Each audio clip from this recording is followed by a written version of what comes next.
இது ஏதோ ஒரு டிசைன் மாதிரி தெரியுது. முஸ்லீம் லீக், விசிகே, கம்யூனிஸ்ட் எல்லாரும் போய் விஜய்க்கு சப்போர்ட் பண்ணாங்க. ஸோ விஜயோட கவர்மெண்ட் ஸ்டேபிளா அந்த 118 மார்க்கை தாண்டிடுச்சு.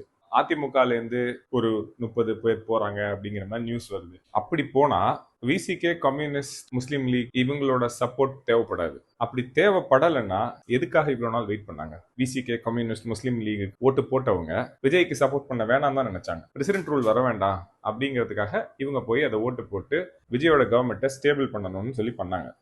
இன்னைக்கு அதிமுக உள்ள வந்துருச்சுன்னா இவங்க யாருமே தேவையில்லை. அப்ப இவங்க யாருமே தேவையில்லைன்னா மக்களோட வெறுப்பும் இவங்க மேல வந்துச்சு, அதையும் இவங்க வாங்கிட்டாங்க. செகுலர் ப்ராக்ரசிவ் அலையன்ஸ்னு ஒரு இடத்துல இருந்ததுனால தானே உங்களுக்கு நாங்க ஓட்டு போட்டோம் அப்படின்னு அங்க ஒரு அதிருப்தி. தமிழ்நாட்டுக்கே ஒரு அசிங்கம் என்னன்னா, திருமாவளவனை வந்து ரொம்ப அசிங்கமா பேசு வீடியோஸ்லாம் நிறைய வந்துச்சு. அதெல்லாம் நம்மளோட ஸ்டாண்டர்ட் இறங்கின இடம். இது எல்லாத்தையும் வாங்கிட்டு திருப்பி இவங்க போய் சப்போர்ட் கொடுத்துட்டு இப்ப வெளியே வந்தாங்கன்னா என்ன ஆகும்? இப்ப இவங்களோட ரெப்புடேஷனை காலி பண்றதுக்காக தான் இந்த டிசைனா?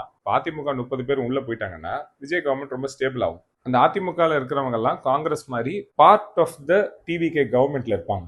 நாளைக்கு பில்ஸ் எல்லாம் வந்துச்சு அப்படின்னா ஈஸியா பாஸ் ஆயிடும். தமிழ்நாட்டு மக்கள்லாம் என்ன நம்பினாங்கன்னா, விசிகே இருக்கு, கம்யூனிஸ்ட் இருக்கு, முஸ்லீம் லீக் இருக்கு, லாங்குவேஜ் பாலிசியா இருக்கட்டும், லேபர் பாலிசியா இருக்கட்டும், இல்லைன்னா cost related, religious related policies ஏதாவது வந்துச்சுன்னா இவங்க அதை காப்பாத்திடுவாங்க அப்படின்னு ஒரு நம்பிக்கை இருந்துச்சு. இப்ப நடக்கிறதெல்லாம் பார்த்தா பாஸ் பண்ணி இந்த ரிஃப்ளெக்ஷன், ரியாக்ஷன்லாம் கண்ட்ரோல் பண்ணிட்டு இது கொஞ்சம் நம்ம ஷார்ப்பா கவனிக்கணுமோன்னு தோணுது. I can be completely wrong. ஆனா இந்த யோசனை கரெக்டா இல்லையா, நான் கொஞ்சம் கரெக்டா, நிறைய கரெக்டா, இல்ல ஃபுல்லா தப்பா?